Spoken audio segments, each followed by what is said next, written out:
కాంచీపురసీమ్ని కామపీఠగతా కాచన విహరతి కరుణా కాశ్మీరస్తబక కోమలాంగలతా ఐశ్వర్యమిందుమౌళేః ఐకాత్మ్య ప్రకృతి కాంచిమధ్యగతాం ఐందవ కిశోరశేఖరం ఐదం పర్యం చకాస్తి నిగమానాం. శివాయ గురవే నమః. శివాయ గురవే నమః. శివాయ గురవే నమః. శ్రీమాత్రే నమః. శ్రీమాత్రే నమః. శ్రీమాత్రే నమః. నమో మహద్భ్యో ఋషిభ్యో గురుభ్యః. ఈ పవిత్రమైన ఈ సరస్వతీ మందిర ప్రాంగణంలో మరొక మారు ప్రవేశించి 4 మంచి మాటలతో సరస్వతీదేవిని అర్చించుకునే భాగ్యం నాకు ఇవాళ లభింపజేసిన మిత్రులందరికీ కృతజ్ఞతలు సమర్పించుకుంటూ ఉన్నాను. ఇక్కడ ఈ సంస్కృత పాఠశాలలో ఎంతమంది మహాత్ములు ఇదివరకు తయారయ్యారు. పైగా ఏలూరు అనగానే ఒక సంస్కృతి కేంద్రం. అందులో పీఠాధిపతులకు కూడా పాఠాలు చెప్పినటువంటి మహానుభావులు మసలిన ఊరు ఏలూరు. మండలికి వెంకటశాస్త్రి గారి ఇత్యాదులు వారి పేర్లు తలంచుకుంటేనే చాలు మనకి 2 చేతులు నమస్కార ముద్రని స్వీకరిస్తాయి. అదేవిధంగా ఇక్కడ మహాత్ముల యొక్క చిత్రపటాలు ఉన్నాయి. గతంలో ఇక్కడికి వచ్చినప్పుడు కూడా మనం 2 ఏళ్ల క్రితం ఈ సంస్కృత భాషాభివృద్ధికి ఏం చేయాలనే విషయంపై కొన్ని మాటలు చెప్పుకున్నాం. అవి ఆచరణలో కూడా పెడుతూ ఉన్నట్టు తెలుస్తున్నది. ఎందుకంటే పెద్దవాళ్ళు ఇప్పుడు రఘువంశం నేర్చుకుంటున్నారు అనే విషయం కూడా ఇక్కడ తెలిసి సంతోషించాం. ఎందుకంటే భాష అధ్యయనం చేయడానికి వయస్సు నిమిత్తం లేదు. భగవంతుడు మనకి ఇంకా ఒక్కరోజు ఆయువు ఇచ్చాడంటే ఆ ఒక్కరోజు కూడా అధ్యయనం చేయవచ్చు. అందుకు మన జీవితం అంతా కూడా ఒక విద్యార్థిగా జీవించాలట. అందున సంస్కృత భాష అభివృద్ధి చెందాలని భారతదేశంలో చెప్పుకోవలసి రావడం ఒక విచారకరమైనటువంటి అంశం. ఇది ఎలాంటి పరిస్థితులు ఏర్పడుతున్నాయంటే, కొంతకాలం క్రితం తిరుపతిలో ప్రవచనాలకు వెళ్ళినప్పుడు కొందరు విద్యార్థులు నా వద్దకు వచ్చి ఒక విషయం చెప్పారు. కళ్ళ నీళ్ళు వచ్చాయి నాకు. అదేమిటంటే, మేమందరం సంస్కృతం చదువుకున్నాం, మాకెక్కడ ఉపాధి దొరకడం లేదు. ఈ విషయం ఏమైనా మంత్రి దగ్గరికి వెళితే ఈ పనికిమాల చదువు ఎందుకు చదివేరయ్యా అని తిట్టేట మంత్రి. చిత్రం ఏంటంటే, సాయంత్రం అదేదో సంస్కృత సభలోకి వెళ్ళి ఆ మంత్రి అంటున్నట్ట సంస్కృత భాషను బాగా అభివృద్ధి చేయాలి, దానికి ప్రభుత్వం అన్ని విధాలు సహాయపడుతుంది సాయంత్రం చెప్పేట. ఇలా ఉన్నది మన పరిస్థితి. పైగా మంత్రి ఆడిన మాటలు కూడా సభల్లో చెప్పలేనంత అశ్లీలంగా మాట్లాడారని వాళ్ళు చెప్తే చాలా బాధ కలిగింది. ఇటువంటి పరిస్థితి ఇక్కడ కల్పన జరుగుతోంది. కొన్నాళ్ళు పోతే భారతదేశానికి సంస్కృతము తెలుగు నేర్పడానికి విదేశీ పండితులు రావాల్సి వస్తుంది, ఇందులో సందేహం లేదు. మొన్న మధ్య బెంగళూరులో నేను ముందు లౌకికమైన సంఘటనలే చెప్తాను, జరుగుతున్నది ఏంటో తెలిస్తే జరగాల్సింది ఏంటో తర్వాత ఆలోచించవచ్చని. నేను అక్కడ ఉండగా ఎవరో ఒక పెళ్లి శుభలేఖ పట్టుకొచ్చారు. చిత్రం ఏంటంటే, కాబోయే పెళ్లి కొడుకు పెళ్లి కూతురు ఇద్దరు కలిసి వచ్చి వాళ్ళ తల్లిదండ్రులతో శుభలేఖ ఇచ్చారు. అలా కలిసి వచ్చి ఇస్తారా సంప్రదాయం అని నన్ను అడగద్దు, అలా చేశారు. అక్కడ ఇచ్చేటప్పుడు పెళ్లి కొడుకేమో భారతీయుడు, పెళ్లి కూతురు అమెరికన్ వ్యక్తి. అతను ఇంగ్లీష్లో చక్కగా చెప్పాడు, నా మ్యారేజ్ ఫలానా అప్పుడు రండి అని. కానీ అమ్మాయి మాత్రం తెలుగులో చక్కగా ఆహ్వానించింది, ఆమె అమెరికన్. ఇది ఆశ్చర్యకరమైన ఘట్టం. అంటే అక్కడ యూనివర్సిటీలో తెలుగు చదువుకుంటున్నటువంటి ఒక అమెరికన్ స్త్రీ తెలుగు మాట్లాడుతూ ఆ తెలుగు మీద ప్రేమతో ఇక్కడికి వచ్చి ఒక తెలుగు అబ్బాయిని పెళ్లి చేసుకుంది. పాప అతని తెలుగు ఆవిడే నేర్పాలి. ఇక సంస్కృత పరిస్థితి అంటారా, సంస్కృతంలో రాను రాను సంస్కృత పాఠశాల పరిస్థితి ఎలా ఏర్పడుతుందో మనం చూస్తూ ఉన్నాం. ఒకప్పుడు కంచి పరమాచార్యుల వద్దకు ఒక ఆయన బోలుడంత డబ్బు పట్టుకొచ్చి ఎలాగైనా వేదాన్ని ఉద్ధరించాలండి, మంచి వేద పాఠశాల పెట్టాలి, నా డబ్బంతా దానికి ఇస్తాను అన్నాడు. వెంటనే పరమాచార్యులు అన్నట్ట, నీకు ఎంతమంది పిల్లలని? 4 రండి అని. అందులో ఒక్కరికైనా నువ్వు వేదం నేర్పేవా, చదువు నేర్పేవా అని అడిగట్ట. అంటే మన వాళ్ళు ఎవరైనా వేదం చేస్తారు, సంస్కృతం చేస్తారంటే తమ చేతి డబ్బు ఇస్తారు, పోషిస్తారు, కానీ తమ పిల్లలకి నేర్పుతున్నారా? ఇది మొదటి ప్రశ్న. అది ముందు వేసుకుంటే మనం సంస్కృతి పాడైపోతుందని మాట్లాడే వాళ్ళందరూ వాళ్ళ ఇంట్లో ఎంత బాగు చేసుకుంటున్నారు. ఈ ఒక్క ప్రశ్నకి వారికి వారు సమాధానం చెప్పుకోగలిగితే ఇది ఉద్ధరించడానికి ఏం చేయాలో తెలుస్తుంది. ఇక్కడున్న పెద్దలందరికీ పిల్లలు ఉన్నారు, మనవలు ఉన్నారు. వాళ్ళలో ఏ ఒక్కరికైనా సంస్కృతం నేర్పే ప్రయత్నం చేశారా? నేను నిలదీస్తున్నాను కాదు, ఇది పరిష్కార మార్గం అని చెప్పడం. అలాగని మొత్తం సంస్కృతం చదువులే చదవాలా అని కాదు. ఇక్కడ ఆ మధ్య ఒక సంఘటన చూసాం. కొత్తగా వాళ్ళ కొడుకు పెళ్లి చేశారు, కోడలు వచ్చింది. కోడలు మళ్ళీ ఎక్కడో విదేశాల నుంచి రాలేదు, ఆంధ్రదేశంలో పుట్టి పెరిగిన అమ్మాయి. ఆమెకు పాపం తెలుగు రాయను చదవను రాదు. ఇది పరిస్థితి. అయితే సంపన్నుల ఇంటి కోడలుగా వెళ్ళింది కనుక ప్రత్యేకంగా ఉద్యోగం చేయాల్సిన అవసరం లేదు, బోల్డ్ అంతా ఖాళీ సమయం ఉన్నది. అప్పుడు అత్తగారు అంటున్నారండి, నీకు బోల్డ్ అంతా లీజర్ టైం ఉంది కదా, ఏ జర్మనో ఏదో ఫ్రెంచో నేర్చుకోవచ్చు కదా అన్నది. అంటే తీరిక సమయంలో ఏం నేర్చుకోవాలంటే జర్మన్, ఫ్రెంచ్. ఎందుకంటే ఎప్పుడైనా యూరోపియన్ దేశాలకు వెళ్తే ఆ ఫ్రాన్స్లో కానీ జర్మన్లో కానీ ఇంగ్లీష్ మాట్లాడరు, అది వాళ్ళు అదే మాట్లాడతారు. కానీ అక్కడ వెళ్ళి కాస్త మసలడం కోసం ఇక్కడ వాళ్ళు జర్మనీ అవి నేర్చుకుంటారట. అంతేగాని నువ్వు తెలుగు నేర్చుకోమా సంస్కృతం నేర్చుకోమని ఆవిడ అనలేదు, ఈవిడికి నేర్చుకోవాలి అనిపించలేదు. ఇవన్నీ చూస్తూ ఉంటే లోపం ఎక్కడుందో మనకు అర్థమవుతున్నది. పాఠశాల కట్టించడానికి, పాలరాతి మేడలు కట్టడానికి డబ్బు ఇవ్వడానికి కూడా సిద్ధంగా ఉన్నారు, కానీ పాఠశాలలో కూర్చుని చదివేవాళ్ళు నేర్పేవాళ్ళు లేని పరిస్థితులు మనం ఉన్నాం. దీనికి ఏం చేయాలి అంటే మన సంస్కృతి మీద అభిమానం ఉన్న ప్రతి వారు కూడాను దీని పట్ల బాధ్యత వహించాలి. బోరునిత మంది సంఘాలు పెడుతున్నారు, సభలు పెడుతున్నారు, కానీ క్రియారూపం వచ్చేటప్పటికి మాత్రం వ్యర్థంగానే కనిపిస్తున్నది. అయితే సంస్కృతం మృత భాష అని కొందరు అన్నారు. మృత భాష అని ఎందుకంటే వ్యవహారంలో లేదు గనక ఈ విధంగా నిర్ణయించారు. అలాగే పాశ్చాత్య దేశాల్లో కూడా కొన్ని మృత భాషల కింద దీన్ని జమ కట్టారు. కానీ జీవ భాషలు అంటే వ్యవహారంలో ఉన్న భాషల్ని జీవ భాషలు అని అంటూ ఉంటారు. ఇది వ్యవహారంలో లేదు కనుక మృత భాష అని అన్నారు. కానీ జీవ మృత రెండిటికి అతీతంగా అమృతం అని ఒక శబ్దం ఉందని వాళ్ళకి తెలియదు. అది అర్థమైతే సంస్కృతం అమృత భాష అని అంగీకరించవలసింది. ఇది అమృత భాష, ఇది వ్యవహార భాష కాదు. కొంతమంది సంస్కృతంలో మాట్లాడాలని దానికోసం ఏవో తాపత్రయ పడతారు, కానీ సంస్కృతం మాత్రం ఆ విధంగా రాకూడదని నేను కోరుకుంటూ ఉన్నా. సంస్కృతం కూడా ఇతర దేశ భాషల వల్ల వ్యవహార భాష అయితే దాని యొక్క యథాస్వరూపం దెబ్బతినే అవకాశం ఉన్నది. అవునా లేదో ఒక్కసారి ఆలోచించండి. ఇప్పుడు మన తెలుగు వ్యవహార భాష. మన రాష్ట్రంలో తెలుగు అందరూ ఒకేలా మాట్లాడతారా? ఒక్కొక్క ప్రాంతంలో ఒక్కొక్క రకంగా అపభ్రంశమైంది. ఆ ప్రాంతానికి సరిహద్దు రాష్ట్రాల్లో ఏ భాషలు ఉన్నాయో వాటి ప్రభావం ఇక్కడ తెలుగు మీద కూడా పడి తెలుగు భాష ఒక నిర్దిష్ట స్వరూపం లేకుండా వివిధ రీతులతో ఉన్నది. తమిళనాడు సరిహద్దుల్లో ఉన్న నెల్లూరు వాళ్ళ తెలుగు వేరు, ఒరిస్సా సరిహద్దుల్లో ఉన్న శ్రీకాకుళం వారి తెలుగు వేరు, అదేవిధంగా మహారాష్ట్ర సరిహద్దుల్లో ఉన్న తెలంగాణ వారి తెలుగు వేరు.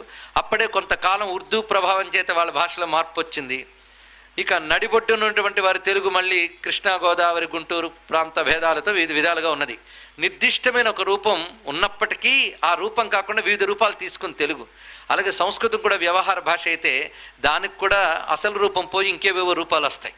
అందుకే సంస్కృతం మాత్రం మొత్తం ఏ మార్పు చెందకుండా యథాతథంగా దేశమంతా ఒకేలా ఉన్న భాష సంస్కృతం మాత్రమే. దీన్ని బట్టి సంస్కృతానికి ఒక ప్రత్యేకమైన లక్షణం ఉంది ఇతర భాషల కంటే. పైగా మన దేశంలో ఎవరు ఏ భాష వాళ్ళైనా ఏ రాష్ట్రం వాళ్ళైనా సంస్కృతం అనగానొక చేతులు దండం పెడతారు. ఒక దైవ భాష అని దానిపైన గౌరవం ఉంది. పైగా దీని గీర్వాణ భాష అని మరొక పేరు ఉంది. గీర్వాణలు అంటే దేవతలు, గీర్వాణ భాష అంటే దేవతల భాష అని. అంటే దేవతలు సంస్కృతంలో మాట్లాడుకుంటారట. ఏమో మొత్తానికి దేవతల భాష సంస్కృతం అని ఎవరు చెప్పారు, దానికి ప్రమాణం ఏమిటి అనేకంటే సంస్కృత భాషలో ఒక దేవతా లక్షణం ఉన్నది. అది దాని యొక్క గొప్పతనం. పైగా సంస్కృతం మత భాష మృత భాష అనే వాళ్ళకి ముందు మనం గట్టి పాఠం చెప్పాలి. అసలు ఒక భాష గొప్పతనం తెలియాలి అంటే ఆ భాషలో పుట్టిన సాహిత్యం బట్టి ఆ భాష యొక్క గొప్పతనం చెప్పాలి, అంతే కదా. అలాగే సంస్కృత భాషలో పుట్టినటువంటి సాహిత్యం గురించి మాట్లాడితే ప్రపంచంలో అసలు ఏ నాగరికత కన్ను తెరవని కాలంలో మొట్టమొదట మానవ సాహిత్యం ఏది అనే దాని మీద హిస్టరీ చెప్తున్న మాట, మొట్టమొదటి మానవ సాహిత్యం అంటే హ్యూమన్ బీయింగ్ నుంచి వచ్చినటువంటి మొదటి సాహిత్యం ఏది అంటే ఋగ్వేదం మొదటిది అని తేల్చారు. అంటే ప్రపంచానికే మొదటి నాగరికత, మొదటి సాహిత్యము ఇప్పుడు దొరుకుతున్న ఆధారాలు బట్టి ఋగ్వేదమే. ఋగ్వేదం ఎవరిది? భారతీయులది.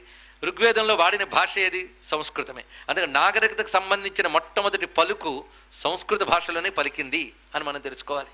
అయితే వాళ్ళు ఋగ్వేదం యజుర్వేదం అని పేర్లు పెట్టినా సంప్రదాయ ప్రకారంగా వేదం ఒక్కటే. వేదం ఆది విజ్ఞానం అని అందరూ అంగీకరిస్తారు. ఒక్కసారి వేద విజ్ఞానాన్ని మనం పరిశీలిస్తే దానిలో ఉన్నటువంటి మానవ నాగరికత, సంస్కృతి, వీటి విషయాలు ఆలోచిస్తే ఒక అన్ని విధాల అభివృద్ధి చెందినటువంటి ఒక నాగరిక భావాలన్నీ కూడా మన వేదంలో కనబడుతున్నాయి. అంటే ఒక అద్భుతమైన నాగరిక సంస్కృతిని ఆనాడే సాధించుకున్న భారతదేశం ఇప్పుడు నాగరిక దేశాల్లో వెనకబడింది అంటే కారణం ఏమిటి? ఒక్కసారి ఆలోచిస్తే సంస్కృతిని సంస్కృతాన్ని మరచి బ్రతకడమే, ఇందులో సందేహం లేదు. పైగా ఇప్పుడు సంస్కృతం గురించి ఎలాగైతే మనం పాటుపడుతూ బతికించాలని అవస్థపడుతున్నామో అతి కొద్ది కాలంలో తెలుగును బ్రతికించడానికి కూడా అలాంటి గతి ఏర్పడుతుంది.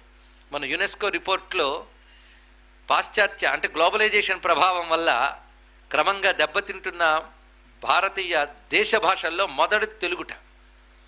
దెబ్బతింటున్న దేశ భాషల్లో మిగిలిన వాళ్ళకంటే అంత హీన స్థితిలో ఉన్న తెలుగు అంటే ఇది చాలా బాధాకరం. ఇక అమ్మ భాషకే దిక్కులేని పరిస్థితి వచ్చింది, ఇంకా అమ్మమ్మ భాష గురించి ఇంకేం చెప్పేదో చూడండి ఇక్కడ ఈ పరిస్థితి. మరి ఈ సమయంలో చేసేది ఏమిటి? ఒకటి గమనించవలసిన అనేక అంశములు. ఎందుకంటే ఈ విషయంపై కృషి చేస్తున్నాం, కబుర్లు చెప్పడమే కాకుండా మొత్తం రాష్ట్రాల్లో పర్యటిస్తూ అనేక చోట్ల ఈ సంస్కృత భాష సంబంధించి చేయాల్సిన వాటిపై తపన పడుతున్నాం కనుక నాకు దొరికిన కొంత సమాచారం బాధ కలిగిస్తే మరికొన్ని సమాచారాలు ఆనందము కలిగించాయి. ఆ రెండు కూడా ఇక్కడ ఈ సమయంలో సౌహృదయంతో పంచుకుందామని. ఒక బాధాకరమైన అంశం ఏంటంటే సంస్కృత భాషకి అన్ని విధాల ప్రోత్సాహం ఇవ్వడానికి ప్రభుత్వం నుంచి ఏ విధమైనటువంటి ప్రయత్నము లేదని కొందరు నింద వేస్తారు, కానీ అది సత్యం కాదనే విషయం తెలిసింది. ప్రభుత్వం నుంచి ప్రోత్సాహం ఉందిట, దాన్ని దుర్వినియోగం చేసేవాళ్ళు ఉన్నారు. ఇవి అనేక చోట్ల జరుగుతున్నాయి. ఉదాహరణకి గుంటూరు జిల్లాలో ఒక చోట సంస్కృతంలో సంబంధించి విజ్ఞాన శాస్త్రాల మీద ఒక పెద్ద సెమినారు పరిశోధన జరిగినట్లు రికార్డులు ఉన్నాయి. దానికి గవర్నమెంట్ కొంత ఫండ్స్ రైజ్ చేసింది, కొన్ని లక్షల ఫండ్స్ రైజ్ చేసింది. ఫండ్స్ రైజ్ చేసాయి, జరిగినట్టు రికార్డు ఉంది, కానీ జరగలేదండి. ఇది తెలుసుకోవచ్చు. ఎక్కడ జరగలేదు కూడా. అది ఎవరో కొద్దిమంది మాత్రమే అది ఇక్కడ వాళ్ళు అంగీకరించినట్లు తెలుసు, కొందరికి అది కూడా తెలియదు. అంటే అవన్నీ ఏమైపోయాయి? బాధాకరమైన విషయం ఏంటంటే కొందరు సంస్కృత పండితులే ఆ నిధులు కాజేశారు, కానీ అది మాత్రం జరపలేదు. ఇది చాలా విషాదకరమైన అంశం. ఇప్పుడు ఇది కంచే చేను వేసిన గత అవునా కాదా? కనుక ప్రోత్సహించడానికి దేశ విదేశాల నుంచి కూడా ఎన్నో రకాలైనటువంటి మనకి సమర్థనలు ఉన్నప్పటికీ కూడా మనం దాన్ని దుర్వినియోగం చేసుకుంటున్నాం. ఇక పండితుల విషయం ఆలోచిస్తే ఇక్కడ నిర్మోహమాటంగా మాట్లాడుకోవాలి. గురుపీఠం ఇక్కడ ఉంది, పరమాచార్యుల వారు మసలిన చోటు కనుక సత్యాలు మాట్లాడుకుందాం. పండితులు ఉన్నారు, పండితులు ఎన్నో చదువుకుంటున్నారు, చాలా బాగున్నది. కానీ వాళ్ళకు కనీస బాధ్యత ఉంది. వాళ్ళైనా భాషను బతికించే ప్రయత్నం చేయాలి.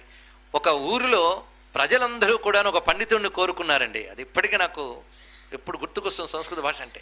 అదేమిటంటే మీరు సంస్కృతంలో ఒక నాటకం మా ఊళ్ళో ప్రదర్శించండి. ఎవరు విన్నా వినకపోయినప్పటికీ కూడా శ్రోతలందరూ వచ్చి సభా ప్రాంగణం కిటకిటలాడేటట్టు చేసే బాధ్యత మాది అని కొంతమంది యువకులు ముందుకొచ్చి ఆ సంస్కృత పండితుల్ని బతిమాలితే ఒక్క పండితుడు కూడా ముందుకొచ్చి ఆ ప్రయత్నం చేయలేదు. పైగా వాళ్ళందరూ సంస్కృతంలో డాక్టరేట్లు పొందిన వాళ్ళు, సమాజాల్లో సత్కారాలు దుశ్శాలువులు కప్పించుకుంటున్నటువంటి వాళ్ళే. ఇలాంటి తాము భాష నేర్చుకున్న వాళ్ళ బాధ్యత కూడా ఒకటి ఉంటుంది. ఈ సమయంలో నా మేరకు నేను ఆలోచిస్తే నేను సంస్కృతం కూడా కళాశాలకు వెళ్ళి నేను చదువుకోలేదు. అయినప్పటికీ సంస్కృతంపై కాస్త అవగాహన ఏర్పడింది. అంటే మా నాన్నగారు సంస్కృత పండితులు, వారి దగ్గర ఇంటి విద్యగా నేర్చుకున్నాం. పైగా ఇప్పుడు ఇక్కడ సంస్కృత భాషా ప్రచార సమితి విషయములు అక్కడ మా ఊర్లో మా నాన్నగారు నిర్వహించేవారు ఆ భాషా ప్రచార సమితిని. అప్పుడు ఆ పారిన వరకు పరీక్షలు రాయడం కూడా జరిగింది. ఆ విధంగా నేర్చుకున్నాం. ఇక్కడి పూజ్యులు ఆచార్యులు నరసింహం గారిని చూసినప్పుడు ముఖ్యంగా ఈ పాఠశాలని ఎంత మనం గౌరవించాలా, ఒక్క వ్యక్తిని అంత గౌరవించి నమస్కరించాలనిపించింది. ఎందుకంటే వారొక్కరు ఇప్పుడు సుమారు ఒక 15-20 మందిని తయారు చేస్తున్నారు. అంటే తాను నేర్చుకున్న విద్య తనతోనే అంతరించకుండా 10 మందికి పంచడం, అది నిజానికి పెద్ద త్యాగపూర్వకంగా చేయవలసిన పని కాదు, అది ఒక ధర్మంగా చేయాల్సినటువంటి పని. అది వారు ఇక్కడ చేస్తున్నారు. అలాంటి వారిని ఊరు ప్రోత్సహిస్తున్నది. ఇలాంటి వాతావరణం ప్రతి ఊరిలో రావాల్సినటువంటి అవసరం ఉన్నది. అందుకే భాష నేర్చిన వాళ్ళకి అది కాపాడవలసిన బాధ్యత ఉంది. అదేవిధంగా పాఠశాలలకి వాళ్ళకి డొనేషన్స్ ఇస్తున్నటువంటి పెద్దవాళ్ళందరూ కూడా వాళ్ళ ఇంట్లో కూడా ఆ విద్యని కాపాడే ప్రయత్నం కూడా చేయాలి. అది ఎలా చేయాలండి? మా పిల్లల్ని మేము సంస్కృత పాఠశాలకు పంపిస్తే వాళ్ళ భవిష్యత్తు ఏమిటి? అందుకే ఇంగ్లీష్ పాఠశాలకు పంపిస్తున్నాం. అవునా? చాలా సంతోషం. కానీ వాటితో పాటు ఇవి నేర్పచ్చు. ఎలాగంటే మీ పిల్లలు కేవలం స్కూల్కి వెళ్ళి చదువు మాత్రమే నేర్చుకుంటున్నారా? ఎక్స్ట్రా కరికులర్ యాక్టివిటీస్ ఏమంటారే అవన్నీ చేస్తున్నారా లేదా? వాళ్ళు ఇతర కళలు నేర్చుకుంటున్నారు, ఆటలకు వెళుతున్నారు, అన్నీ వెళుతున్నారు. ఇక సెలవులు దొరికితే ఇంకేవేవో సమ్మర్ క్లాసెస్ అని కొత్తవి నేర్చుకుంటున్నారు. ఆ నేర్చుకునేదేదో సంస్కృతం నేర్చుకోవచ్చు కదా. రోజు కాకపోయినా వారానికి ఒక్కరోజు 1-2 గంటలు మీ పిల్లల్ని పాఠశాలకు పంపితే నరసింహాచార్యుల వారు చెప్పరా? తప్పకుండా చెప్తారు. దానికి అంతమంది ఉద్యుక్తులు అవుతున్నారు. ఇప్పుడు కొంతమంది పెద్దవాళ్ళని పరిచయం చేశారు, రఘువంశం నేర్చుకుంటున్నారని. వారైనా రఘువంశం నేర్చుకోవాలి, ఇంకెవరు నేర్చుకోకూడదా? పైగా లలితా శాస్త్రం చదివే వాళ్ళు ఇక్కడ ఉన్నారు. గతసారి వచ్చినప్పుడు నేను చెప్పాను, తప్పులు లేకుండా ఎంతమంది చదువుతున్నారు లలితా శాస్త్రాన్ని. తప్పులతోనే చదువుతున్నా ఎవరు అనరు, అంటే తప్పు చదువుతున్నా వాళ్ళకి తెలియదు కనుక. కానీ సరిగ్గా భాష తెలిస్తే అది ఉచ్చరించడం తెలుస్తుంది, చదివేటప్పుడు భావం తెలిసి అనుభూతులకు వస్తుంది కనీసం. అవునా లేదా? అందుకు మనం చదివే స్తోత్రాలకు భావం తెలియాలి, లేకపోతే జడ పదార్థాల్లో ఉంటాం. ఆఖరికి బ్రహ్మమురారుసురార్చిత లింగం అన్నదానికి కూడా అర్థం తెలియకపోతే ఇంకేముంది? ఎందుకంటే సంస్కృత భాషని ఈ దేశం నుంచి నిజానికి తొలగించలేరు, అలా కలిసిపోయింది. కారణం, మనం ఏదైనా స్తోత్రం చదువుకోవాలన్నా, ఒక శంకర భగవత్పాలు వారి వాంగ్మయం చూడాలన్నా, ఎవరిని మనం పరిశీలించినప్పటికీ సంస్కృత భాష కలిసి ఉంటుంది. పైగా అన్ని భాషల్లో సంస్కృతం కలిసిపోయింది. నేను నిజానికి మీకు సంస్కృతం కలియని తెలుగు మాట్లాడితే ఇందులో ఒక్కరికి అర్థం కాదు. ఇంకా తెలుగు కలిగిన సంస్కృతం మాట్లాడితే కొంత అర్థం కావచ్చు, కానీ సంస్కృతం కలిగిన తెలుగు మాట్లాడితే అసలు అర్థం కాదు. అర్థం కాదు అనే మాటలో అర్థం అనే మాట సంస్కృతం, అది తెలుసుకోండి. ఇక్కడ భాష అనే మాట సంస్కృతం, కానీ సంస్కృతం అలా కలిసిపోయింది. అందుకే భారతీయులు జనని సంస్కృతంబు సర్వభాషలకును అని ఒక మాట అంటారు. సకల భాషలకు సంస్కృతమే తల్లి అని. అయితే కొందరున్నారు అతి తీవ్రవాద భాషావేత్తలు, మన రాష్ట్రంలో లేరులేండి, ఎవరో మీకు తెలుసు. వాళ్ళకి సంస్కృతం అంటే మహాద్వేషం. అందుకే సంస్కృత పూజ, వాళ్ళ భాష పూజ అని రెండు పెడతారు గుళ్ళలో. కానీ వాళ్ళ భాష పూజకి ఎవడ వెళ్ళి ఇటే వస్తూ ఉంటాడు, ఎందుకంటే ఇది మంత్రభాష అవ్వడం వల్ల. అయితే ఇక్కడ మరొక విషయం ఏంటంటే, సంస్కృతము అనగానే అదొక మతానికి చెందింది అనే భావాన్ని విడిచిపెడతాం. ఎందుకంటే ఒక మతంలో భాష ఉండవచ్చు, కానీ భాషకు మతం లేదు, అంతే కదా. మతంలో మతభావాలు చెప్పడానికి కూడా భాష కావాలి కనుక సంస్కృత భాష మన హిందూ మత గ్రంథాల్లో కనబడుతోంది. అంత మాత్రం చేత ఇది హిందూ మత భాష అనడానికి లేదు. ఇది మొదటిగా తెలుసుకోవాల్సింది. అందుకే ఇది మత భాష కాదు, మృత భాష కాదు, ఇది దేవభాష. అది. ఇక రెండవది, సంస్కృతం శాస్త్ర భాష. ఈ వాక్యం అలాగే గుర్తుపెట్టుకుని ఇంటికి వెళ్ళి ఆలోచించుకోవచ్చు మీరందరూ కూడా. సంస్కృతంలో పుట్టిన శాస్త్రాలు అనేకం ఉన్నాయి, అంటే ఒక సైంటిఫిక్ లాంగ్వేజ్. అంతేకాదు సైన్సెస్ ఎన్నో కూడా ఈ లాంగ్వేజ్లో వచ్చాయి. నేను ఇప్పుడు మళ్ళీ ఇంకో భాష మాట్లాడాను అనుకోవద్దు, అంటే ఆధునికంగా మాట్లాడడం కోసం నేను ఈ పదాలు కలిపాను అంతే తప్ప సంస్కృతం శాస్త్ర భాష. దానికి ప్రమాణం ఏంటంటే, ప్రాచీనంగా భారతీయులు సాధించిన శాస్త్రాలు ఎన్నో ఉన్నాయి. ఆ శాస్త్రాలు ఉన్నాయని కూడా ఇప్పుడు భారతీయులకు తెలియదు. ఎందువల్ల? సంస్కృతం తెలియకపోవడం వల్ల. చాలా కాలం క్రితం ఉస్మానియా యూనివర్సిటీలో జేమ్స్ గ్రోవెర్ అని బ్రిటన్కి చెందినటువంటి ఒక మ్యాథమెటిషియన్ వచ్చాడు. ఆయన భారతదేశానికి వస్తున్నానంటే ఒక ఆనందంతో ఆయన అక్కడికి వచ్చి, మ్యాథమెటిషియన్ కనుక యూనివర్సిటీలో మ్యాథమెటిక్స్ చదువుకుంటూ ఉన్న వాళ్ళందరూ వచ్చారు అక్కడికి. ఆయన మాట్లాడుతూ కొన్ని సంస్కృత సూత్రాలు చెప్పాడు. ఎవరు కూడా పెద్ద స్పందించలేదు. అప్పుడు ఆయన ఆశ్చర్యపోయాడు, ఏం మీ దేశంలో మీ సంస్కృత సూత్రాలు మీకు తెలియవా అని అడిగాడు ఆయన. అసలు సంస్కృతం అంటే గౌరవం లేని వాళ్ళు, సంస్కృతాన్ని అవమానించే వాళ్ళు భారతదేశంలోనే ఉంటారని పాప ఆయనకు తెలియదు. ఇక్కడ చాలా బాధాకరమైన అంశం. అంటే మనకి ఎంత చిన్న చూపు, కబుర్లాడతాం సంస్కృతం అభివృద్ధి చెందాలని, కానీ మన పిల్లలు సంస్కృతం మాట్లాడనిస్తామా? వాళ్ళు నేర్పుతామా? ప్రపంచమంతా కట్టుబొట్టు మారిపోతుందని బాధపడతాం, మన పిల్లల్ని ఎలా చూస్తున్నాం? శివానందమూర్తి గారు ఒక మాట అన్నారు, మన పిల్లలు ఎదుగుతుంటే మనకు పిల్లల్లాగా కనబడతారు, కానీ బయట వాళ్ళకి మాత్రం ఆడపిల్లల్లాగే కనబడుతూ ఉంటారు, అందుకే వస్త్రధారణ జాగ్రత్త అని చెప్పారు. కానీ మనం కబుర్లాడేది అది, పిల్లలకేమో ఆధునిక వస్త్రాలు వేయిస్తున్నాం. ఇంట్లో కూడా పెద్దల ముందు కూడా ఆ విధంగా నడిపిస్తాం. అదేవిధంగా భాషను కూడా ఆ విధంగానే మనం పిల్లల చేత పలికించట్లేదు, నేర్పించట్లేదు. పైగా భాష, మన దేశ భాష మాట్లాడితే మన దేశంలోనే శిక్షించే పాఠశాలలు ఉన్నాయి. ఇలాంటి పరిస్థితులు ఉన్నాం. ఆ జేమ్స్ గ్రోవర్ ఆశ్చర్యపోయాడు, నేను ఇప్పుడు మీకు చెప్తున్నది గణిత శాస్త్రానికి సంబంధించిన సూత్రములు అన్నాడు ఆయన. అది వైదిక గణితం అని చెప్పబడుతున్న సూత్రములు ఆయన సంస్కృతంలో చెప్పారు. అసలు గణితానికి మతానికి సంబంధం ఉందా? గణితం శాస్త్రం, కానీ వైదిక గణితం అంటే వేదాలను ఆధారంగా తీసుకొచ్చినటువంటి గణిత శాస్త్రపు సూత్రాలు ఆయన చెప్పి బోధించాడు. ఎవరు? జేమ్స్ గ్రోవర్ అనేటువంటి ఆయన. అప్పుడైనా చైతన్యం వచ్చిందా అంటే యూనివర్సిటీకి రాలేదు, విద్యార్థులకి రాలేదు. ఎందుకంటే మళ్ళీ సంస్కృతము అనగానే ఇది ఒక మత భాష అని, సెక్యులర్ భావాలు అంటూ నానా గొడవలు వస్తాయి. అంతేకాదు గణిత శాస్త్రమే కాదు, సంస్కృతంలో వచ్చినటువంటిది పెద్ద శాస్త్రం ఆయుర్వేద శాస్త్రం, అదంతా సంస్కృతంలోనే ఉంది. చరకుడు, సుశ్రుతుడు వీళ్ళందరూ కూడా సంస్కృతంలోనే ఆయుర్వేద విద్యను ఇచ్చారు. ఇప్పుడు ఆయుర్వేద విద్య మనం ఎంత గొప్పగా ప్రపంచానికి పనికొస్తుందో మనకు తెలుసు. ఆయుర్వేద విద్యలో ఉన్న గొప్పతనం ఏంటి అంటే, అందులో కొంతమంది అంటారు ఏ మార్పు లేకుండా ఉందండి ఆయుర్వేద విద్య, అదే మోడర్న్ మెడిసిన్ అయితే ఎప్పటికప్పుడు చేంజ్ అవుతూ ఉండడం వల్ల ఇది గొప్పది అన్నారు. ఎప్పటికప్పుడు చేంజ్ అవ్వడం శాస్త్రం యొక్క గొప్పతనం కాదు, వాళ్ళకి తెలియట్లేదు. ఇవాళ ఒక మందు పనిచేస్తుందని మార్కెట్లోకి విడిచిపెడుతున్నారు, వారం రోజుల తర్వాత అది ప్రమాదకరం, బ్యాన్ చేయాలని చెప్తున్నారు. అది గొప్ప శాస్త్రమా? మానవుడి శరీరపు ఎనాటమీని మొత్తం అధ్యయనం చేసి, ఎందుకంటే ఎంత కాదన్న ఆ యుగానికైనా ఈ యుగానికైనా మానవ శరీరం ఒక్కటే, అందులో 3 తత్వములు ఒకటే. దాన్ని ఆధారం చేసుకు చెప్పినటువంటి ఆయుర్వేద విజ్ఞానం గొప్పతనం ఇప్పుడు ప్రపంచానికి తెలుస్తుంది. ఆయుర్వేదం శాస్త్రమే కదా. ఆయుర్వేద శాస్త్రం అంతా మళ్ళీ సంస్కృతంలోనే మనకు చెప్పబడుతున్నది. ఇక సంగీత శాస్త్రానికి వద్దాం. సంగీతం శాస్త్రానికి ప్రధానం శార్ంగధరుడు మొదలైనటువంటి వాళ్ళు, వీళ్ళందరూ మనకి సంస్కృతంలోనే రచన చేశారు. ఇక నాట్యశాస్త్ర విషయానికి వస్తే మనకి భరతుడు నాట్యశాస్త్రం ఉన్నది. ఇది అన్ని నాట్యాలకి మూలం. అలాంటి భరతనాట్య శాస్త్రం మొత్తం సంస్కృతంలో ఉన్నది. అంటే కళలకు సంబంధించిన సంగీతము, నాట్యము, అలాగే శిల్పశాస్త్రం, ఆగమ శాస్త్రం, శిల్పకళకు సంబంధించినవన్నీ కూడా సంస్కృతంలోనే రచింపబడి ఉన్నాయి. ఇంకా భౌతిక శాస్త్రాల వైపు వస్తే జలార్గళ శాస్త్రం అని వరాహమిహిరుడు ఒకటి రచించాడు. జలార్గళ అంటే ఏ భూమిలో లోపల ఎలాంటి నీరు ఉంటుంది, ఎంత లోతులో ఉంటుంది, విస్తారం ఏంటంటే భూమిలో జలము గురించి తెలియజేసే శాస్త్రం. ఇదంతా సంస్కృతంలోనే రచింపబడింది.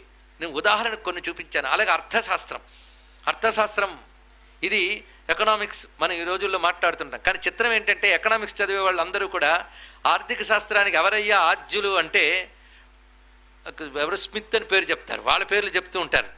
కానీ ఆర్థిక శాస్త్రానికి ఆద్యుడు కౌటిల్యుడు అని ఒక్కడు చెప్పట్లేదు. ఎందువల్ల? తెలియకపోవడం వల్ల. పైగా ఆ శాస్త్రం సంస్కృతంలో ఉన్నది, అర్థశాస్త్రం. మీరు ఎప్పుడైనా అర్థశాస్త్రము లేదా చాణక్యుడి నీతి సూత్రాలు చదివి చూడండి, ఆశ్చర్యపోతాం. అది పొలిటికల్ అడ్మినిస్ట్రేషన్, అదంతా కూడాను. అసలు రాజ్యపాలన ఎలా ఉండాలి, సివిక్ సెన్స్ అంటే ఏమిటి, అసలు కాన్స్టిట్యూషన్ నిర్మాణంలో ఎలా ఉండాలి, ఇవన్నీ అందులో కనబడతాయి మనకు అత్యద్భుతంగా. అలాంటి భారతదేశం ఇప్పుడు సివిక్ సెన్స్ లేదు, మన రోడ్లను మనమే పాడు చేస్తాం.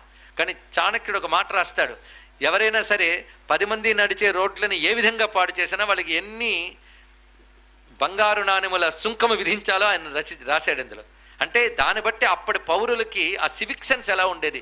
ఇప్పుడు మొత్తం ప్రపంచం మీద సివిక్ సెన్స్ లేని ఏకైక దేశం భారతదేశమే. ఇంటి చెత్త రోడ్డు మీద వేస్తారు, వాళ్ళు తింటూ రోడ్డు మీద ఉమ్ముతారు. కానీ ఇలాంటి సివిక్ సెన్స్ అసలు భారతదేశంలోనే మొట్టమొదటి పుట్టింది మన వాళ్ళకి తెలియట్లేదు. కనీసం ఒకప్పుడు ప్రపంచ దేశంలో భారతదేశానికి గొప్ప స్థానం ఉందని తెలుసుకోవాలన్నా సంస్కృతం మనకి దిక్కు. ఇంకొకటి సంస్కృతంలో తెలుసుకోవాల్సిన విషయం ఏంటంటే భారతదేశాన్ని అంతటి సమైక్యపరిచింది సంస్కృతమే. ఇది కూడా తెలుసుకోవాలి. ఎందుకంటే భారతదేశాన్ని మాట్లాడుతున్నాం కానీ ఇది ఒక్క దేశం కాదు, అనేక దేశాల సముచ్చయం. అవునా లేదు? చెప్పన్న దేశాలని అనేవారు ఆ రోజుల్లో. బోల్డ్ దేశాలు ఉన్నాయట, అంగ వంగ కళింగ కర్ణాట. మనం ఇప్పటికీ చదువుతుండే మహాసంకల్పంలోనే వింటూ ఉంటాం. ఇవి నిజానికి దేశాలే. అంగ వంగ కళింగ కర్ణాట ఘూర్జర ఇచ్చా దేశములు. ఇలా వేటికవి దేశములు అయినప్పటికీ కూడా మనం అఖండ భారతం ఏర్పాటు చేసుకున్నప్పుడు ఇవన్నీ అందులో కలిసిపోయాయి. దేనివల్ల? రాజకీయం వల్ల కలిసాయా? కాదు. చిత్రం ఏంటంటే ఇవన్నీ ఆ రోజుల్లో కూడా దేశములుగా ఉన్నప్పుడు, ఎవరి రాజ్యంలో వాళ్ళు పాలకులుగా ఉన్నప్పుడు ఆ విభజన ఎల్లల వరకే ఉండేది తప్ప ప్రజల్లో మాత్రం విభజన ఉండేది కాదు. ఇది ఒకటి తెలుసుకోవాల్సిన అంశం. ఎక్కడో కర్ణాటక దేశస్థుడు ఎక్కడో ఉత్తరాదికి వెళ్ళి అది భారతదేశం భరతవర్షే భరతఖండే అనేవాడు. అక్కడికి వెళ్ళినా భరతవర్షే భరతఖండే, అంతేగాని తాను అక్కడ ఆంధ్ర రాష్ట్రే లేదా కర్ణాటక రాష్ట్రే కర్ణాటక రాజ్యే అంటూ అక్కడికి వెళ్ళి మరొకటి చెప్పాల్సిన అవసరం లేదు. అంటే దేనికది విడి రాజ్యములుగా ఉన్న దేశమంతా ఒకటిగా ఎలా భావించగలిగింది, ఇది కూడా మనం ఆలోచించవలసిన అంశం. దానికి కారణం సంస్కృతం. ఎందుకంటే ఈ సంస్కృతం వల్ల దేశమంతా ఒకటే భాష, ఒకటే నాగరికత ప్రధానంగా ఉండేది. కారణం ఇక్కడ మనం రామాయణం చదివేది ఏ వాల్మీకి పట్టుకునో అదే రామాయణం అక్కడెక్కడో బదరీ దగ్గర ఉత్తరాదిలో వాడు అదే అంటాడు. మనం రామా శివ అనేది వాడే అంటాడు. కనుకనే మన మత భాష అనుకునే సంస్కృతం వల్లనే భారతదేశ సమైక్యత సహజంగా సాధించబడింది. అందుకే రాజకీయ నినాదం చేయలేనటువంటి సమైక్యతని మళ్ళీ సంస్కృత భాష ద్వారానే మనం సాధించగలం. సంస్కృతానికి అటువంటి విషయం ఉన్నది. ఇది వ్యవహార భాషగా లేకపోయినా శాస్త్ర భాషగా ఉండడం చేతనే దీనికి ఆ మర్యాద ఉన్నది. ఇది తెలుసుకోవాల్సింది. అందుకే ఇప్పటికీ కూడా ఏ మార్పు లేకుండా ఉన్నటువంటి భాష సంస్కృత భాష మాత్రమే. మరొకటి, సంస్కృత భాషలో ప్రతి పదానికి ఒక వ్యుత్పత్తి ఉంటుంది. అది ఎలా పుట్టింది అన్న దాని వెనకాల ఒక సైన్స్ అనేది ఉంటుంది. అందుకే వేదంలో ప్రతి శాఖకి చివర ప్రాతిశాఖ్యము అని ఒక అంశం ఉంటుంది. ఈ ప్రాతిశాఖ్యం ఏం చెప్తుందంటే ఏ శబ్దము ఎలా ఉత్పన్నమైందో చెప్తూ ఉంటుంది. అంటే ఒక పదం తయారీ వెనకాల కూడా ఒక సైన్స్ ఉంది. ఆ శబ్దశాస్త్రం యొక్క గొప్పతనం చెప్పారు. ఈ విధంగా ఒక పద్ధతిగా ఉన్నటువంటి సంస్కృతం అత్యాధునికమైనటువంటి కంప్యూటర్స్ మొదలైన వాటికి కూడా ఉపయుక్తం ఈ భాషయే అని తేల్చారు. అంటే శాస్త్రీయమైన భాషని ఇప్పుడిప్పుడు శాస్త్రవేత్తలు అంగీకరిస్తున్నారు అని. ఇప్పుడు వీళ్ళు అంగీకరిస్తున్నారు, కానీ ఇప్పుడు కొత్తగా అది శాస్త్ర భాష కాలేదు, అది ఎప్పుడు శాస్త్ర భాషే. అయితే అంగీకారం మనకు పాశ్చాత్య దేశాల నుంచి వస్తుంది, అది బాధాకరమైన అంశం. బ్రిటన్లో ఒక చర్చిలో సంస్కృత అధ్యయనం తప్పనిసరిగా పెట్టారటండి. ఇది మనకు కొంచెం ఆశ్చర్యం వేయచ్చు. ఎందుకంటే వాళ్ళు చెప్పిన మాట ఏంటంటే, సంస్కృత భాష ఆ దేవనాగరి లిపిని చేత్తో రాస్తూ ఉంటేట, ఆ రాసే విధానంలో, సంస్కృత అక్షరాలు రాసే విధానంలో ఈ వేళ్లకు కలిగే స్పందన మెదడు మీద పనిచేసి మేధాశక్తిని పెంచుతుందట. అతను వాళ్ళు పరిశోధించి చూపించిన అంశం ఇది. ఆ దిద్దడం అనే మాట ఈ కంప్యూటర్ యుగంలో మనకి ఎక్కడ నొక్కడం కొట్టడం తప్ప దిద్దడం రాయడం చేతకాని పరిస్థితులు పడి, వేళ్ళు ఎందుకున్నాయో తెలియదు. నొక్కుడుకు మాత్రమే, తినుటకు మాత్రమే, లేదా చెంచా పట్టుకున్నట్టుకు మాత్రమే, చేత్తో తినేది కూడా పోతున్నాయి కదా. కానీ వాళ్ళు చెప్పిన విధానం కేవలం దేవనాగరి లిపిలో ఉన్నటువంటి అంశమే. ఈ దేవనాగరి లిపి సంస్కృతానిది, దాని నుంచి వచ్చినటువంటిది. అందుకు ఆ లిపి, ఆ భాష, ఆ ఉచ్చారణ, సంస్కృత భాషలో ఉచ్చారణ చేయడం చేత మనలో తెలియకుండానే కొన్ని వందల ప్రాణాయామాలు చేసే శక్తి వస్తుందట. ఇక్కడ మరొక అంశం, శాస్త్రాల్లో మరొక శాస్త్రం యోగ శాస్త్రం, అది కూడా సంస్కృతంలోనే వచ్చింది. మొన్న ఆ మధ్య ఒక ఆవిడ చెప్తోంది, నేను హిమాలయాలకు వెళ్ళామండి, అక్కడ ఋషికేశ్లో ఒక ఆశ్రమంలో ఒక విదేశస్తురాలు సంస్కృతం చదువుకుంటోంది. ఏం చదువుతున్నామని అడిగితే పణిని పుస్తకం చదువుతున్నా అన్నది. పణిని ఏమిటా అని నాకు అర్థం కాలేదు చాలాసేపటికి. తర్వాత అర్థమైంది, పాణిని అష్టాధ్యాయి. ఆవిడ సరిగ్గా చెప్పుంటుంది ఇంగ్లీష్ ఆవిడ, ఈవిడ భారతీయురాలు కనుక సరిగ్గా పలకలేదు, అది పణిని అంటుంది ఆవిడ. పాణిని అష్టాధ్యాయి. పాణిని అష్టాధ్యాయి గురించి మనకి పాశ్చాత్య దేశాలు ఆశ్చర్యపోయారు. శబ్దశాస్త్రంలో కేవలం ఒక 18 అధ్యాయాల్లో మహానుభావుడు ఎంత శబ్దశాస్త్రాన్ని మనకు అందించాడు. అది కానీ పతంజలి యోగ సూత్రాలు, పాణినిచ్చినటువంటి శబ్దశాస్త్రం, ఇవన్నీ కూడా సంస్కృతంలోనే ఉన్నాయి. అందుకు ఈ సంస్కృతంలోని శాస్త్రీయ లక్షణం చూస్తూ ఉంటే, ఇంకా పరిశోధిస్తూ ఉంటే, ఇది మానవ నిర్మితం కాదు అనిపిస్తుంది. ఇది తప్పకుండా దేవతా నిర్మితమైనటువంటిదే అని అంగీకరించక తప్పట్లేదు. ఎందుకంటే దానికి ఉన్న లక్షణం, దాని స్వభావం, దాని గొప్పతనం ఇవన్నీ కూడా. కనుకనే సంస్కృతం మత సంబంధమైనటువంటి సాహిత్యం మాత్రమే కాదు, శాస్త్ర భాష అని అంగీకరించి శాస్త్రాలు చెప్పడానికి ప్రపంచంలో అనువైన భాష ఏదంటే సంస్కృతమే. ఆ దిశగా మనం దీన్ని కాపాడుకోలేకపోయాం. దీనికి కారణములు ఏమిటి? దీనికి కారణాలు మనకి ఒక 1000 ఏళ్ల పాశ్చాత్య పాలన. 1000 ఏళ్ళు అని ఎందుకన్నామంటే, కొంత మొఘళ్ళు, కొంత ఇంగ్లీష్ వారి పరిపాలనలో క్రమంగా మనకి ఒక రకమైన బానిస మనస్తత్వం ఏర్పడిపోయింది. ఇప్పటికీ అది ఉంది మనకి. ఆ కారణం చేతనే మనం సంస్కృతం చదువుకోవడానికి కానీ పిల్లల చేత చదివించడానికి వెనుదీస్తున్నాం. అది ఉంది. మొత్తానికి వాళ్ళ దాడి వల్ల మనం కొన్ని కోల్పోయాం. పైగా మనకి అటు నుంచి వచ్చిన మొఘలుల దాడిలో జరిగిన భయంకరమైన విషయం ఏంటంటే, అందరూ గృహాల్లోకి ప్రవేశించి వాళ్ళ ఇళ్లల్లో ఉన్నటువంటి తాళపత్ర గ్రంథాలని వీధిలోకి తీసుకొచ్చి తగలబెట్టారు వాళ్ళు. ఎందుకంటే విజ్ఞానాన్ని నాశనం చేస్తే ఈ ధర్మాన్ని దెబ్బతీయచ్చని వాళ్ళు అనుకున్నారు. ఇలాంటి చరిత్ర మన పిల్లలకు తెలియవు, మనం తెలియనివ్వట్లేదు. ఈ విధంగా వారు ధ్వంసం చేస్తూ ఉంటే, ఇంక ఇది పట్టుకుని ఏం బతుకుతామని ప్రతి వాళ్ళు కూడా బతుకు తెరువు కోసమే విద్యలు అనేటటువంటి ఒక నోషన్, ఒక విధమైనటువంటి అభిప్రాయం మన దేశంలో ప్రవేశింపబడింది. ఎప్పుడు ఈ దేశంలో విద్యలు బ్రతుకు తెరువు కోసమని చూడబడలేదు. ఇది గ్రహించవలసింది. ఆర్జన కోసం విద్య అనే ఎప్పుడైతే ఆ భావం ఏర్పడిపోయిందో అప్పుడు విద్య దెబ్బతినేసింది క్రమంగా. విద్య దేనికంటే విద్య కోసమే. అయితే మరి విద్య కోసమైతే జీవితం ఎలా అండి అంటే, జ్ఞాన సంపాదన ధన సంపాదన కంటే గొప్పది అని భావించిన మహాత్ములు ఈ దేశంలో ఉండేవారు. ఇది తెలుసుకోవాల్సింది. అందుకే అరణ్యాల్లో మహర్షులు శాస్త్రాలని బోధించేవారు, గురుకులాలు ఏర్పరిచి. వాళ్ళకుండే సంపదలు ఏమిటి? కేవలం వాళ్ళకు అతి సామాన్యమైన నిరాడంబరమైనటువంటి జీవితంతో వాళ్ళు విద్యల్ని గ్రహించుతూ బోధిస్తూ విద్యల్ని కాపాడారు. అంతేగాని ఏనాడు కూడాను సౌకర్యాలు, సుఖ జీవితాలు, సదుపాయాలు కోసం వాళ్ళు నగరాల్లోకి, పల్లెల్లోకి రాలేదు. రాజులైనా పాలకులైనా వాళ్ళకేదైనా అవసరం వస్తే అడవుల్లోకి వెళ్ళి గురుకులాల దగ్గరికి వెళ్ళి గురువుల్ని కలిసేవారు. మరి దిలీప్ చక్రవర్తి ఎక్కడో అడవిలో ఉన్న వశిష్ఠుడి దగ్గరికి వెళ్ళాడు, కానీ నేను పదవిలో ఉన్నాను ఓసారి రా అని పిలవలేదు. చూడండి అక్కడ. అంటే పదవి, రాజ్యం పండితుడి దగ్గర నడిచి వెళ్ళింది, కానీ పండితుడు అక్కడికి రాలేదు.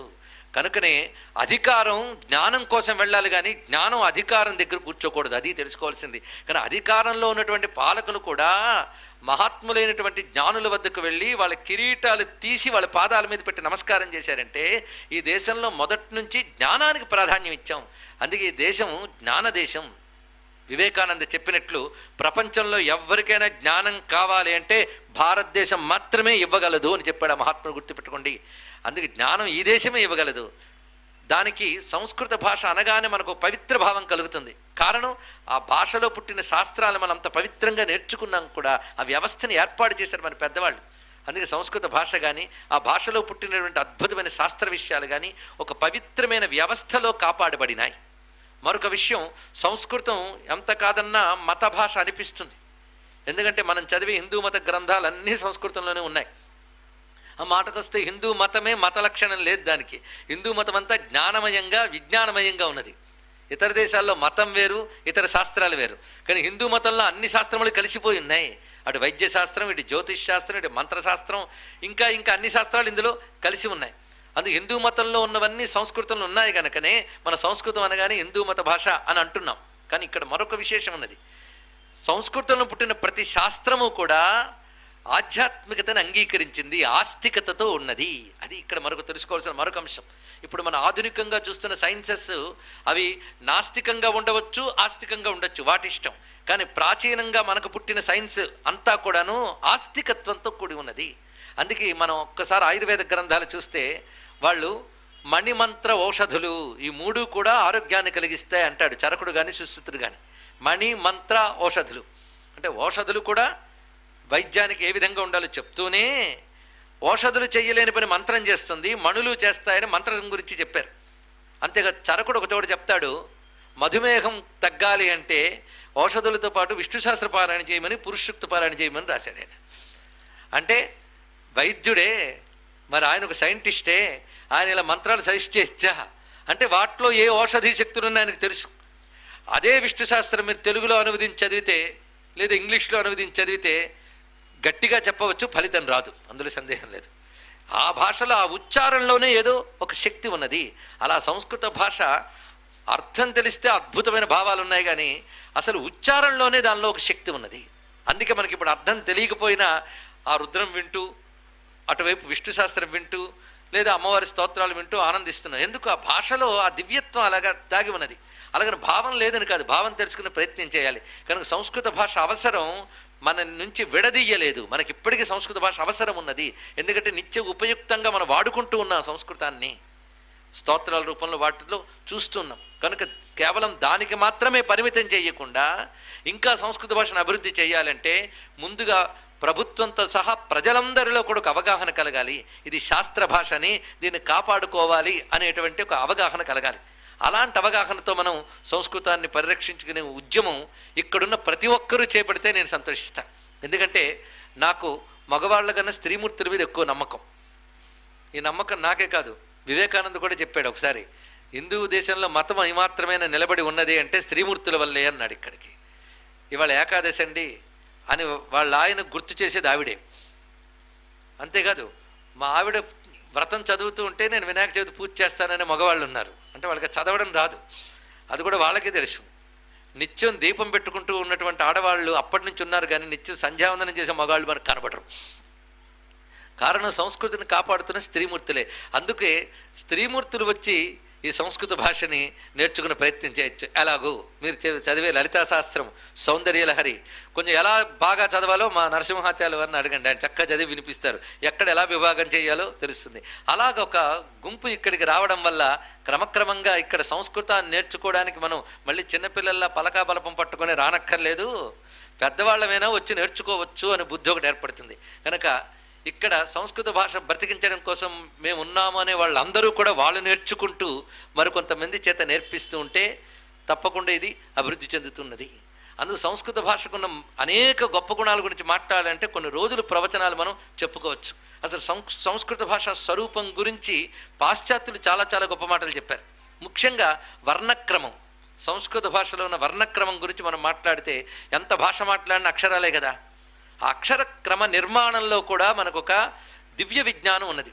మిగిలిన భాషలన్నీ కూడా లోక వ్యవహారం కోసం పనికొస్తాయండి, కానీ జీవుడికి పనికొచ్చే భాష సంస్కృతం మాత్రమే. ఈ మాట కొంచెం ఆలోచించండి.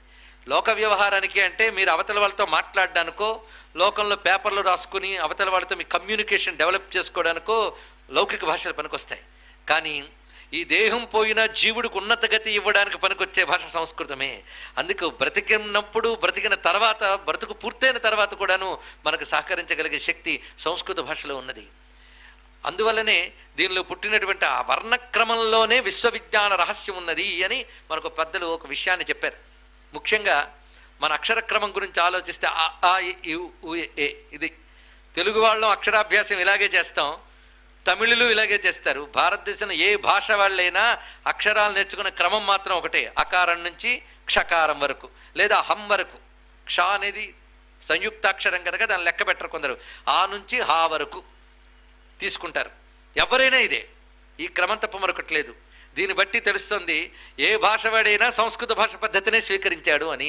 సంస్కృత భాషలో ఏ పద్ధతి ఉన్నదో అదే భాష మొత్తం మన దేశ భాషలు కూడా ఆ విధంగానే స్వీకరించాయి. అలా మనం పరిశీలిస్తే అక్షర క్రమంలో ఉన్న ఔచిత్యం ఒక్కటి చెప్పి నేను ముగిస్తాను. అక్షరములు ఎలా ఏర్పడ్డాయి అనే దాని గురించి మనకు చెప్తూ, అసలు శబ్దము అక్షర రూపంలో పలకగలిగేది మానవులు మాత్రమే, అవునా లేదా? అందుకే పరా, పశ్యంతి, మధ్యమ, వైఖరి అనబడే 4 వాక్కుల గురించి మన వాళ్ళు చర్చ చేశారు. ఎంత ఆశ్చర్యకరమైన అంశం అండి. సౌండ్ గురించి ఇంత గొప్పగా ఆలోచించినటువంటి మేధావులు ప్రపంచంలో ఇంకెక్కడా లేరు, భారతదేశంలో తప్ప. ఒక శబ్ద ఉత్పత్తి గురించి ఎంత బాగా ఆలోచించారో చూడండి. ఇక్కడ ఒక శబ్దం ఉత్పన్నమైంది, ఇంత సైన్స్ ఏమిటండి? అసలు ఉత్పన్నం ఎలా జరిగిందో ఆలోచించాడు. నువ్వు గడగడా గలగలా మాట్లాడిస్తున్న ఇన్ని మాటలు ఎక్కడి నుంచి వచ్చాయో ఆలోచించు. అదే రమణులు వారు అన్నారు, శబ్దం ఎక్కడి నుంచి పుట్టిందో తెలుసుకోవడమే తపస్సు అన్నారు. ఇక్కడ అదొక్కసారి ఆలోచించుకుంటే మనం పలుకుతున్న ఇన్ని మాటలు ఎక్కడి నుంచి వచ్చాయి, ఇన్ని మాటలు ఎక్కడి నుంచి వచ్చాయి అంటే ఏమేమి చెప్పాలి అనే ఆలోచన మనస్సుకు రావాలి. ఆ ఆలోచనకు తగ్గ అక్షరాలు వెంటనే సమకూర్చుకోవాలి. ఎంత అత్యంత సూక్ష్మ సమయంలో ఇదంతా జరిగిపోతుంది లోపల. ఇది ఆలోచిస్తే బయటికి వినబడే వాక్కును వైఖరి అంటారట. ఈ వైఖరి వెనకాల మధ్యమ అనబడే ఒక వాక్కు ఉంటుంది. మధ్యమ తర్వాత పశ్యంతి అని ఉంటుందిట, దాని తర్వాత పరా అని ఉంటుందిట. ఇది మూలం అనమాట. ఒక చెట్టుకి మన కొమ్మలు కనబడతాయి, కానీ కొమ్మల కంటే క్రిందిగా వేరు ఎలా ఉంటుందో మన వైఖరి అనబడే కొమ్మల్లో ఉంటే దాని క్రింద 3 దశలు మధ్యమ, పశ్యంతి, పర అన్నారు. అంటే ఏదైనా మాట్లాడాలని మన సంకల్పం కలగగానే ఆ చైతన్యం మన యొక్క ఈ శిరస్థానం నుంచి ఒక విద్యుత్ తీగలోకి విద్యుత్ శక్తి ప్రసరించినట్లుగా. ఈ ఉపమానం ఎందుకు చెప్పామంటే తీగలోకి విద్యుత్ ప్రవహించడానికి టైం తీసుకోదు, మహావేగంగా వెళుతుంది. అదేవిధంగా అక్కడ ఉన్నటువంటి ఈశ్వర చైతన్యం మహావేగంగా మూలాధారానికి చేరుతుందట. ఆ మూలాధారం నుంచి కదులుతుంది, అక్కడికి చేరిన అని సరస్వతి సూక్తం మనకు చెప్తున్నది. గుహాత్రీని నిహిత, 3 లోపలే ఉంటాయి. తురియం వాచో, బయటకు వినబడే అక్షర రూపమైన వాక్కు మానవులు మాత్రమే పలకగలరు అన్నారు. ఇక్కడ అంటే ఒక సంస్కృత భాషలోని వివేచనంతా జరిగింది చూడండి. ఇక్కడ ఋషులు ఇంత చక్కటి వివేచన చేశారు. పైగా మరొక విషయం ఏంటి అంటే మానవుడు పలకగలిగేటువంటి భాష నిర్మాణంలో ఒక పద్ధతి ఉందిట. ఉదాహరణకి ఇప్పుడు ఇన్ని మాటలు నేను ఆడుతూ ఉన్నా, ఈ మాటలు పలుకుతున్నప్పుడు ఒక ప్రవాహ రూపంలో పలికేటప్పుడు ఎంత సూక్ష్మ సమయంలో లోపల ఆలోచన, విషయము, సేకరణ అన్నీ జరుగుతున్నాయి. ఇవి పరిశీలించిన తర్వాత మాట్లాడేటప్పుడు వచ్చే భాషలో నేను ఎన్నో పదాలు వాడాను. ఇప్పటికీ ఎన్నో అక్షరాలు ఉన్నాయి, కానీ ఎన్నో అక్షరాలు లేవు. 50 అక్షరాలు ఉన్నాయి. 50 అక్షరాలే వాటి యొక్క కూర్పు బట్టి పదములు అయ్యాయి, వాక్యములు అయ్యాయి. ఇంకా మాట్లాడితే కావ్యాలు కూడా అవుతాయి, కానీ అక్షరాలు మాత్రం 50 కదా. కనుకనే ఎంత వాంగ్మయమైన మూలమైనవి 50 అక్షరాలు కనుక వాటిని మాతృకలు అని అన్నారు. దీన్ని మాతృకావర్ణ రూపిణి అని అన్నారు. అది మీరు లలితా శాస్త్రంలోనే ఉంది చూడండి. ఇక్కడ అక్కడ వచ్చింది భాష. అసలు మాతృకావర్ణ రూపిణి వచ్చారు. ఇక్కడ ఆ 50లోనే అన్నీ ఉన్నాయట. ఒక ఆయన అంటాడు, అమంత్రమక్షరం నాస్తి, నాస్తి మూలం అనౌషధం అని. మంత్రము కాని అక్షరం లేదు, మందు కాని వేరు లేదు అన్నాడు. మూలం అంటే వేరు, మందు కాని వేరు లేదు అన్నాడు. అయితే వేర్లన్నీ మందులన్నీ ఏవి పడితే అవి తింటే ఏమవుతాం? దెబ్బతింటాం. కనుకనే ఔషధం తయారు చేయాలంటే ఏ మూలాన్ని ఎలా కలపాలో వైద్యుడికి తెలిసినట్లే మంత్రం తయారు చేయాలంటే ఏ అక్షరాలని ఎలాగ సమీకరించాలో ఋషికి తెలుస్తుంది అన్నాడు. అందుకే మంత్రములన్నీ అక్షరములే కదా. మంత్రశక్తి గురించి చెప్పాలా మరి ప్రత్యేకించి. కనుకని 50 అక్షరాలు ప్రత్యేక మంత్రములు, కనుక వేరే మంత్రాలు అక్కర్లేదు. ఈ 50 అక్షరాలు కాగితం మీదో లేదో పలక మీద రాసుకుని రోజు పూజ చేయండి చాలు, అవే మంత్రములు. పైగా అమ్మవారిని మనం మంత్ర శరీరనిగా భావిస్తాం. సరస్వదేవిని వర్ణిస్తూ పంచాశద్వర్ణభేదేర్విహిత వదనయో పాదయుక్కుక్షవక్షో దేశాం భాస్వత్ కపర్దాం కలిత శశికళాం అని వర్ణిస్తాం. అంటే అమ్మవారు ఎలా ఉన్నారు అంటే పంచాశద్వర్ణభేదేరు విహిత వదనదో, అంటే ఆవిడ శరీరమే 50 అక్షరాలతో ఉందిట. అకారం నుంచి అమ్మహ వరకు శిరస్సుట. ఇక కకారం నుంచి కవర్గము చవర్గము, కవర్గం ఈ చేతి వైపు, చవర్గం ఈ చేతి వైపు ఉంటుందిట. అంటే కాక గగన్య చచ జజన్య. ఇక కంఠం నుంచి హృదయం వరకు టాటా డాడా అన్న వస్తున్నాయట. ఇక అక్కడి నుంచి మన నాభి వరకు పకారం వరకు సంచారం చేస్తుంది. ఇలా మొత్తం అమ్మవారి శరీరంలో ఏ అక్షర స్థానంలో ఏమిటో సరస్వతీదేవి స్వరూపాలని వర్ణించారు. అదేవిధంగా పరమేశ్వరుడు కూడా బ్రహ్మకి విష్ణువుకి జ్యోతిర్లింగ మధ్యంలో అక్షర శరీరుడుగా కనబడేటట్టు వర్ణించారు. అంటే దీన్ని బట్టి ఏం భావిస్తున్నారు భారతీయులు? భాషని మనుషులు వాడుకోవడానికి పనికొచ్చేటటువంటి ఒక శబ్దముగా కాకుండా ఉపాసించే దేవతాస్వరూపంగా భావించడం ఈ భాషలో ఉన్న లక్షణం. కనుకనే భాషని మనం అక్షరాల్ని భగవత్ స్వరూపంగా భావిస్తాం. ఈ దేశం యొక్క లక్షణం అదండి. అందుకే భారతదేశం అంటే ఇది మత దేశము, ఆధ్యాత్మిక దేశము అని అందరూ ముద్ర వేస్తారు. కాదు, ఏ శాస్త్రాన్నైనా కూడా ఆధ్యాత్మికంగా చూడగలిగే దేశం అని చెప్పాలి. ఈ దేశం యొక్క గొప్పతనం అది. ప్రతి దానిలో దివ్యత్వాన్ని చూడటమే ఆధ్యాత్మికత అంటే మరేమిటో కాదు. అందుకే ఇతర దేశాల్లో మతం ఒకవైపు ఉంటుంది, శాస్త్రాలన్నీ మరొక వైపు ఉంటాయి. మన దేశంలో శాస్త్రాలన్నీ మతం ఒళ్ళు తలదాచుకుంటాయి. అది దీనికి ఉన్న గొప్పతనం. ఆ స్పర్శ లేకుండా ఉండదు. అందుకే వైద్యశాస్త్రం రాసిన వాడు దేవతకు నమస్కారం చేస్తాడు. యోగ శాస్త్రం రాసిన వాడు, ఇప్పుడు మన యోగా అంటే ఒళ్ళు బాగుండడానికి చేసే ఎక్సర్సైజ్ కింద భావిస్తున్నాం, కానీ దేవతను సాధించడానికి పనికొచ్చే అధ్యాత్మ విద్యగా మర్చిపోయాం మనం. ఎందుకంటే మన ఏరోబిక్ ఎక్సర్సైజులు, జిమ్నాస్టిక్స్ ఎలా తయారయ్యాయో యోగా కూడా అలాగే తయారు చేసాం మనం. పతంజలి ఉంటే ఎంత బాధపడేవాడో పాపం. మొత్తానికి శాస్త్రములన్నిటితోనే ఆధ్యాత్మికత అనుబంధం ఉన్నట్టే శాస్త్ర భాష అయిన సంస్కృతానికి కూడా ఆధ్యాత్మికత ఉన్నది, దివ్యత్వం ఉన్నది. అంత మాత్రం చేతి వీటి మతం అనే దృష్టితో పక్కకు పెట్టరాదని చెప్పడం కోసం ఈ విషయం చూపిస్తున్నాం. భాషారూప బృహత్సేన అని మాట ఉన్నది. భాషలన్నీ అమ్మవారి రూపాలే, అక్షరాలు అమ్మవారి రూపాలే. అసలు అక్షరాల పుట్టుకు గురించి ఒక గొప్ప కథ ఉంది మనకి. వృత్తావసానే నటరాజరాజ ననాదడక్క నవపంచవారం. ఇక్కడ పెద్దలందరికీ సంస్కృతం వ్యాకరణం నేర్చుకునేప్పుడు మొట్టమొదటి చదువుకునేది ఇది. వీటి మాహేశ్వర సూత్రములు అంటారు. అసలు వాటి గురించి ఎప్పుడైనా మనకు కుతూహలం కలిగి సమయం చిక్కితే చక్కటి ఉపన్యాసం 5 రోజులు పెట్టుకోవచ్చు. కానీ కొంచెం రుచి చూపిస్తా. పరమేశ్వరుడు ఒకసారి డమరకం మోగించట. ఆ డమరకం మోగించినప్పుడు 14 శబ్దాలు వినబడ్డాయండి. శబ్దానికి ఎవరైనా అర్థం వెతుకుతారండి? డమరకం మోగిస్తాం, దానిలో పెద్ద ఆలోచించడానికి ఏముంది? అందులో వచ్చింది మోత. అలాగే మోత కూడా వచ్చింది. అయితే ఒకే మోత రావాలా? 14 రకాలుగా వచ్చే మోత. అయి ఉన్నరులు కేంగ్ అయ్యౌ హైవరట్లన్ యమగణనం జభై గడదష్ జబగడదష్ కపచరతచరతౌ కపై శేషసర హల్. ఇవి సౌండ్స్ వినడానికి బాగున్నాయి కదా. ఏమున్నాయి ఇందులో? ఏముంది ఇందులో? ఇందులోనే అక్షరాలు ఉన్నాయట. 14 సూత్రాల్లో అక్షరాలు ఉన్నాయి. అవి ఆ ఈవు. ఈ పొల్లులు తీసేసేయండి. ఆ ఈవు అరులు. ఇప్పుడు అళ్ళు రాయకూడదుట. అదేంటో నాకు తెలియదు ఎందుకు రాయకూడదు. పలకగలిగేటప్పుడు రాయడానికి ఏమైంది? అరు అళ్ళు అని ఉన్నాయి మనకు అక్షరాలు. ఆ ఈవు అణ్ అయ్యి ఉణ్ణు కదా. ఉన్నని పొల్లులు పక్కకు తీసేయండి, వాటి గురించి ఆలోచించద్దు. ఆ ఈవు అరులు ఏ ఔ అలా మనం లెక్కలు వేసుకుంటే అక్షర క్రమం అంతా వస్తుంది చూడండి. ఇప్పుడు అన్నులు ఏంటో చెప్పండి అని అంటే ఆ ఈ ఉన్ అన్నాం కదా. ఆకి అన్కి మధ్య ఉన్నవి చెప్పాలన్నమాట. ఆ ఈవు. హక్కులు ఏమిటో చెప్పండి అంటే అయి ఉన్ అరులు కదా. ఈ పొల్లులు తీసి ఆయువు అరులు ఇవి హక్కులు. అలాగే అయి ఉన్ అరులు ఐ ఔచ్. చిట్ట చివరికి ఏమొచ్చింది? ఇచ్ కదా. ఆ ఇచ్. ఈ రెండింటి మధ్యలో ఉన్నవి చెప్పండి. ఆయువు అరులు ఏ ఐ ఓ ఔ అనగానే అచ్చులు అని పేరు వచ్చింది. ఇది తెలుసుకో. అచ్చులు హల్లులు అంటే ఎలా వచ్చాయో తెలుసుకోండి. పేర్లు ఇంకా మిగిలిన్నాయి కనుక ఎలా వచ్చాయో చెప్తున్నాం. ఇక హయవరట్లని తర్వాత సూత్రం. హయవరట్లని యమగణనం జభై గడదష్ జబగడదష్ కపచరత చరతవు కపై శేషసర్ హల్. అక్కడ ఈ చివరికి హల్లు హయవరట్లో మొదటిది హా. ఈ హాకి ఇల్కి మధ్య ఉన్నవన్నీ హల్లులు. ఇలా వచ్చాయి మనకు. అచ్చులు హల్లులను ఎందుకు వచ్చాయో మనం తెలుసుకుంటే ఆ 14 సూత్రాల నుంచి వచ్చాయి. పైగా అయు ఉన్ అంటే ఆ యు ఉంది. దానికి ఆకి దీర్ఘం తీస్తే ఆ అయింది, ఈకి దీర్ఘం తీస్తే ఈ అయింది, ఊ అయింది. అంతే, దీర్ఘమే వచ్చింది తప్ప కొత్తగా వచ్చిన అక్షరమేం లేదు. ఇలా మనం తీస్తే మొదటగా వచ్చిన వాటిని స్వరములు అని అంటారు. ఆ నుంచి అమ్మ వరకు చెప్పిన 16 ఉంటాయి. ఈ 16 స్వరములు అని చెప్పబడతాయి. పైగా వీటికి ప్రాణాక్షరములు అని పేరు. ఇవి ప్రాణమట. ప్రాణం అంటే లైఫ్. ప్రాణము ప్రాణాక్షరములు. ఈ క్రింద కకారం నుంచి ఉన్నవి ప్రాణ్యక్షరములు అని చెప్పబడతాయి. ప్రాణి ప్రాణము అంటే ప్రాణము కలది ప్రాణి కనుక కకారం నుంచి ఉన్నవన్నీ ప్రాణ్యక్షరాలు, అవి ప్రాణాక్షరాలు. అంటే అకారం నుంచి క్షకారం వరకు రాయడంలో కూడా ఒక సైన్స్ ఉంది, అది ఇక్కడ తెలుసుకోండి, మామూలు విషయం కాదు. ఇక్కడ ప్రాణాక్షరములకి ప్రాణ్యక్షరములకి తేడా ఏంటో చూద్దాం. ప్రాణాక్షరములంటే ఎవడైనా పలకగలట, అంటే మూగవాడైనా ఆయివో ఏవో అనగలట, అది చూడండి ఇక్కడ వాడైనా అనగలట్టు. ఈ ప్రాణ్యక్షరాల దగ్గరకు వచ్చిన చికాకు. ప్రాణ్యక్షరాలు అంటే ప్రాణం లేకపోతే పలకలేం, ప్రాణం కలవకపోతే పలకలేమంట. ఉదాహరణకి కకారము కాకాగాఘ ఇవి ప్రాణ్యక్షరాలు కదా. కా అనేది ఇక్ ప్లస్ ఆ కలిస్తే కా అన్నాం, అంటే పైన ప్రాణం కలిస్తే కానీ ఇది పలకలేం మనం. ఇక్ అనే శబ్దానికి అకారం కలిస్తే కా అయింది, ఇకారం కలిస్తే కీ అయ్యింది. అంటే ఆ పైన ప్రాణం కలవాలి.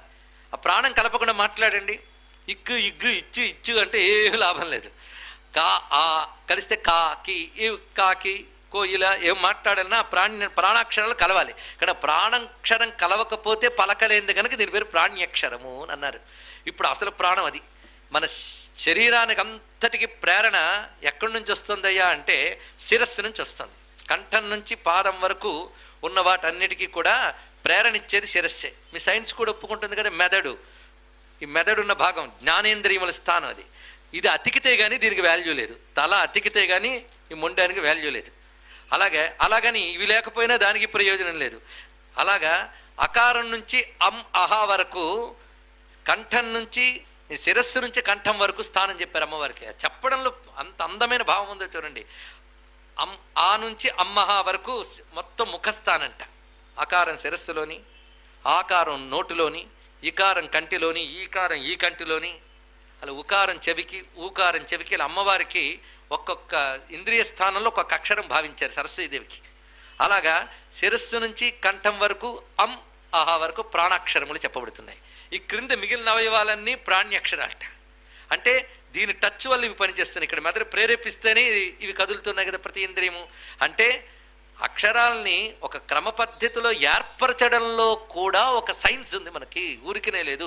ఏ తర్వాత బి ఎందుకు పెట్టారు, బి తర్వాత సి ఎందుకు పెట్టారంటే నేను చెప్పలేను, కానీ ఆ తర్వాత ఆ ఎందుకు పెట్టారు, తర్వాత ఈ ఎందుకు పెట్టారు నేను చెప్పగలను. ఎందుకంటే అలా చెప్పగలిగిన లక్షణం ఉన్న సంస్కృత భాష చదువుకున్న వాడిని గనక, ఆ భాష పుట్టిన భారతదేశంలో పుట్టాను గనక, మరి ఇంకేమున్నది. అంటే ఈ భాష నిర్మాణంలోనే సైన్స్ ఉంది. అంతేగాని నేను ఏబిసిడీల్లో సైన్స్ లేదని నేను అన్ను, ఆ సైన్స్ నాకు తెలియదంట. ఎందుకంటే ఒక భాష గొప్పతనం మెచ్చుకోవడానికి ఇంకో భాషను తక్కువ చేయక్కర్లేదు. కానీ ఒకటి ఖచ్చితం, ఈ భాషను మించిన భాష లేదని చెప్పడం మాత్రం నిస్సందేహంగా చెప్పవచ్చు. మొత్తానికి ఏర్పాటు చేసిన విధానాన్ని చూడండి, నుంచి ఆహ వరకు కకా నుంచి చెప్పడంలో. అందుకే మీరు మరొకటి, సంస్కృత భాష అక్షరాలు మీరు ఎప్పుడైనా చదివి ఉంటే గుర్తు తెచ్చుకోండి. తెలియదని అనకూడదు. హిందీ తెలుసు కదా మీకు, హిందీలో వాడే లిపి అంతా సంస్కృతి లిపే, దాన్ని దేవనాగరి లిపి. హిందీకి లిపి లేదండి ఒకప్పుడు. సంస్కృతానికి సంబంధించిన దేవనాగరి లిపిని వాళ్ళు స్వీకరించుకున్నారు, అది ఇక్కడ. అందుకే వాళ్ళకి లిపి ఇచ్చినది కూడా సంస్కృతమే. ఒక్కసారి అకారం నుంచి అమ్మహా వరకు నక్షాలు చూడండి, లేకపోతే ఇంటి దగ్గరికి వెళ్ళి ఒకసారి చూసుకున్నా సరే మీరు గుర్తు తెచ్చుకోండి ఒకసారి. అవి ఎలా ఉంటాయంటే ప్రతిదీ వంకలు తిరుగుతూ ఉంటాయి పైన, ఇంకోటి పైకి లేదా కిందకి తొండాల్లా తిరుగుతూ ఉంటాయి. గమనించండి, అన్ని ఆ నుంచి ఆహా వరకు అన్నీ ఆ విధంగా తొండాల్లా తిరుగుతుంటాయి. ఇవి నిజంగా పరిశీలిస్తే అచ్చం ఏనుగు తొండాలు, ఏనుగు ముఖాలు ఇలాగే కనిపిస్తాయి. అందుకే గణపతి స్వరూపంలో గజాననమంతా అకారం నుంచి అమ్మహా వరకు ఉన్నటువంటి అక్షర సముదాయం అంట, ప్రాణాక్షరాలట. ఆ క్రింద భాగం అంతా కూడా కకారం నుంచి చివరి హా వరకు ఉన్నటువంటి అక్షరాలట. ఇది గణపతి స్వరూపంగా చెప్పారు. అందుకే గణపతి కడుపు నిండా అక్షరాలైన అక్షర కుక్ష అయిన అంత పెద్ద బొజ్జ అందుకు ఉందిట. ఇలా గణపతిని కూడా మళ్ళీ మనం అక్షర స్వరూపంగా చూపించాం. మొత్తానికి ఇవన్నీ మనం పరిశీలిస్తూ ఉంటే ప్రతి అక్షరము భగవన్మయంగా చూస్తూ అక్షరాల సంపుటంతా కలిపి భగవత్ స్వరూపంగా మనం భావన చేస్తున్నాం. గణపతి తత్వంలో అదే కనిపిస్తుంది, శివతత్వంలో అదే కనబడుతుంది, శారదాదేవి తత్వంలో కూడా అదే గోచరిస్తుంది. మొత్తానికి అయి ఉన్నరులు కేవోంగ అయ్యొచ్చు కూర్పులోను మరొక గొప్పతనం ఏంటి అంటే ఒక్కొక్క సూత్రం అంటే అయి ఉన్న ఒక సూత్రం. ఈ 14 సూత్రాలకి ఉపమన్యు మహర్షి ఒక అద్భుతమైన వ్యాఖ్యానం రాశాడండి సంస్కృతంలో. అది మనం ఎప్పుడైనా తెలుసుకోవాల్సిన గొప్ప గ్రంథం అది. అందులో ఉన్న రహస్యం ఏమిటి అంటే ఈ ప్రపంచం పుట్టకముందు ఎలా ఉన్నది, పుట్టిన తర్వాత ఈ ప్రపంచం ఎలా తయారైంది, ఈ పంచభూత వికారములు ఎలాంటి పరిణామాలు తీసుకున్నాయి అని విశ్వవిజ్ఞాన రహస్యం అంతా కూడా ఈ 14 సూత్రాల్లో ఉందిట. అది గొప్ప విషయం. అది ఆశ్చర్యకరమైన. అవి ఎలా ఉన్నాయనేది ఆయన రాశాడు. ఉదాహరణకు ఒక్క సూత్రం చూపిస్తా. ఆ, ఈ, ఊ, చూడండి ఆ క్రమం ఎంత చక్కగా చూస్తాడు. ఏ, ఏ, ఐ, ఓ, ఓ, ఓ, అమ్. ఆ అంటే ఫుల్ ఓపెన్ అయింది. చిట్ట చివరిగా అమ్, మొత్తం క్లోజ్ అయిపోయింది. ఓపెన్ అయి క్లోజ్ అయ్యే వరకు నోరు ఎన్ని రకాల తిరుగుళ్ళు తిరుగుతుందో అదంతా మధ్యక్షాల్లో ఉన్నాయి. ఈ, ఊ, ఏ, ఐ, ఓ, ఓ అవన్నీ చేసి ఇంకోలా మీరు తిప్పలేరు. చూడండి ఎన్ని రకాల తిరగలదో అంతా చూపించాడు. కనుక ఓపెన్ అంటే సృష్టిట. ఈ మధ్యలో ఉన్నటువంటి అక్షరములు ఇన్ని రకాలుగా తిరగని స్థితి. అమ్, క్లోజ్, లయ. సృష్టి, స్థితి, లయ, ఈ మూడు మొట్టమొదటి దాంట్లోనే పెట్టారు. ఆ, ఈ, ఉమ్ అని అక్కడ చూపించాడు. అందులో మీరు గమనించితే ఆ, ఊ మధ్యలోకి వచ్చింది, మూసుకుంది. ఆ సృష్టి, ఊ స్థితి, లయ. ఆ, ఊ, కలిపితే ఏమైంది? ఓం. అంటే ఓంలోనే సృష్టి, స్థితి, లయలు ఉన్నాయి. అంటే సృష్టి, స్థితి, లయలకి ఏ శక్తి మూలమో అదే ఓం. ఇది ఒక్క మాట. కానీ ఓంకారం ఎవరిని తెలియజేస్తుందంటే సృష్టి, స్థితి, లయకి మూలమైన పరమాత్మని తెలియజేస్తుంది. అంటే బ్రహ్మ విష్ణు శివాత్మకమైన పరమాత్మే ఓంలో ఉన్నాడు.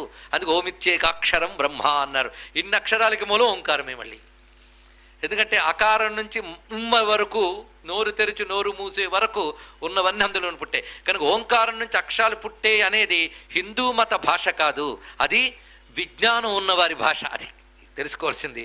ఓం అనే దాంట్లోనే అక్షరాలన్నీ ఉన్నాయనే మాట ఇంత స్పష్టంగా చెప్పబడింది. ఆ మాటకు వస్తే అక్షరం అంటే నాశనం లేనిది. ఏం పేరు పెట్టారండి మన వాళ్ళు. నాశనం, దాన్ని ఎవడు నాశనం చేయలేడు పో అన్నాడు. అంతేకాదు ఆ, ఇక్, ఇష్, రా, మళ్ళీ క్లోజ్ చేయించారండి. అక్షరం అనే తయారీలోనే సృష్టితులు మూడు చెప్పబడుతున్నాయి. ఇలాగ శబ్దం యొక్క వివిధమైన గమనాల్ని పరిశీలించి, సృష్టి క్రమ వికసనాన్ని పరిశీలించి అక్షరక్రమం ఏర్పాటు చేశారు. అందుకే మనం ఆ తర్వాత సరదాగా నేర్చుకుంటే కుదరదు. అదే క్రమం. ఇంకొకటి, రోజు పొద్దున్న స్నానం చేసి దీపం పెట్టుకుని అమ్మవారి ముందు కూర్చుని ఏ ఓ అమ్మ మొత్తం చదువుకోండి చిట్ట చివరికి హా వరకు. అది పెద్ద ఉపాసన. అందులో నిజంగా ఊరికనే చెప్పట్లేదు, అది పెద్ద ఉపాసన అవుతుంది. అది తప్పకుండా అద్భుతమైన ఫలితాన్ని చూపిస్తుంది. ఎందుకంటే ఒక్కొక్క అక్షరానికి మన శరీరంలో ఒక్కొక్క యోగ కేంద్రానికి సంబంధం ఉందిట. ఈ విధం కూడా మనకు చెప్పబడుతుంది. ఇలాగ అక్షర క్రమంలో యోగ శాస్త్రానికి ఉన్నటువంటి అనుబంధం ప్రకారంగా ప్రతి అక్షరము మంత్రంగా మనకి భాషిస్తున్నది. ఇలాగా మొత్తం ఆ 14 సూత్రాల క్రమంలోనే ఒక అద్భుతం చూపించారు. పైగా అక్షర క్రమంలో మొదటి అక్షరం ఏంటి? ఆ. చివరి అక్షరం ఏంటి? హ. అంతే. ఆ, హ. ఆ అన్నప్పుడు మీకు ఎక్కడ ఏమీ స్ట్రెయిన్ లేదు. హ అనండి, ఎక్కడ స్పందన జరుగుతుందో చూడండి. ఆ కేంద్రాలు జాగ్రత్తగా పట్టుకోగలగాలి. అలా ఏ అక్షరం అంటే శరీరంలో ఏ కేంద్రం స్పందిస్తుంది చూపండి. ఆ, హ. అది అనగా హకారం ఆకాశ బీజం అన్నాడు. స్పందన అక్కడ చూపిస్తున్నాడు. స్పందన శక్తి హకారంలో కనబడుతుందట. అయితే ఏదైనా ఒక మంత్రం కావాలంటే దానికి నాదం కలపాలి. నాదం అంటే అనేది నాదం. అది నాదం. ఇది మనం ఓం అన్నప్పుడు అది నాదమైంది. అలాగే అకారం మొదటి అక్షరం, హకారం చివరి అక్షరం, ఆ రెండు రాసుకుని దానికి నాదం కలపండి. ఏమైంది? అహం. అహం అయింది. అంటే అక్షరాలన్నీ దేంట్లో ఉన్నాయండి? అహంలో ఉన్నాయి. అదే అన్నీ నేనులోనే ఉందని వేదాంతం చెప్తోంది కదా. అహం బ్రహ్మాస్మి, ఈ అహమే బ్రహ్మము, ఇది తెలుసుకో అన్నాడు ఇక్కడ. ఆ అహం, ఆ రెండిటి మధ్యలోనే ఇవన్నీ దాగి ఉన్నాయి. మొత్తం సరుకంతా ఇందులోనే ఉంది. అలాగే కొద్ది నేను సమయాభావం చేత సూచనలు మాత్రమే చేశాను, కానీ ఒక్కొక్కటి మళ్ళీ విస్తరిస్తే చాలా వస్తుంది. మొత్తానికి ఒకటి అర్థమైంది, మన భాష సామాన్యమైంది కాదు అని. ఇప్పుడు మనకి ప్రపంచం మొత్తం మీద దొరుకుతున్నటువంటి భాషల్లో అత్యంత ప్రాచీనమైన భాష సంస్కృతం మాత్రమే అని అందరూ అంగీకరిస్తున్నారు. అత్యంత ప్రాచీనమైన భాష ఇంత వైజ్ఞానికంగా కూర్చారు అంటే ఇంకేంటండి. అందుకే పూర్వం అక్షరాభ్యాసం అని చేయించేవాళ్ళు, ఇప్పుడు పాపం చేస్తున్నారో లేదో నాకు తెలియదు. అక్షరాభ్యాసం పిల్లల చేతట అనిపిస్తూ దిద్దించడం అండి. అనిపిస్తూ దిద్దించడం చేతట వాళ్ళకి తెలియకుండా అది లోపల ఎక్సర్సైజ్ చేస్తుంది. శబ్దం అంటున్నంతసేపు ప్రాణశక్తిని లోపల పెంచి వాళ్ళకు ఉన్నటువంటి కంఠం పలుకుకి అవరోధాలు ఏముంటావన్నీ తొలగిస్తుందిట. కనుక అక్షరాలని అదే క్రమంలో ఉచ్చరించితే చిన్నప్పటి నుంచి వాళ్ళకి ఆయుష్ కూడా వృద్ధి చెందుతుంది, లోపల ప్రాణశక్తి వృద్ధి చెందుతుంది అని చెప్పారు. పైగా సంస్కృత భాషలో గొప్పతనం మనకిప్పుడు సామాన్యులకు కూడా దొరుకుతున్నవి స్తోత్రాలు, అంతే కదా. ఆ స్తోత్రాలు అనే వాటి గురించి మనం ఆలోచిస్తే ఇవి ఇంచుమించు అందరికీ తెలుసు కదా. ఇప్పుడు పిల్లవాడు చదివాడు 2 అద్భుతమైన స్తోత్రాలు. అవేవో దేవుడు భక్తి అని అనుకుంటాం, కానీ ఎప్పుడైనా ఒక్కసారి ఆలోచించండి. ఒక్కొక్క స్తోత్రం ఒక్కొక్క గతిలో వెళుతూ ఉంటుంది. దేవరాజ సేవ్యమాన పావనంఘ్రి పంకజం వ్యాళ యజ్ఞ సూత్రమిందు శేఖరం కృపాకరం నారదాది యోగి బృంద వందితం దిగంబరం కాశికాపురాధినాథ కాల భైరవం భజే. ఇది చదివినప్పుడు గమనమా? మరొక వైపు రండి.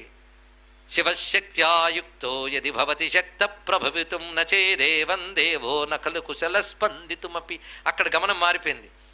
సరిగమ పద నిరతాం తాం వీణా సంక్రాంత కాంత హస్తాం తాం శాంతాం మృదుల స్వాంతాంకుచ భరతాం తాం నమామి శివకాంతాం అన్నాడు ఒక మహానుభావుడు.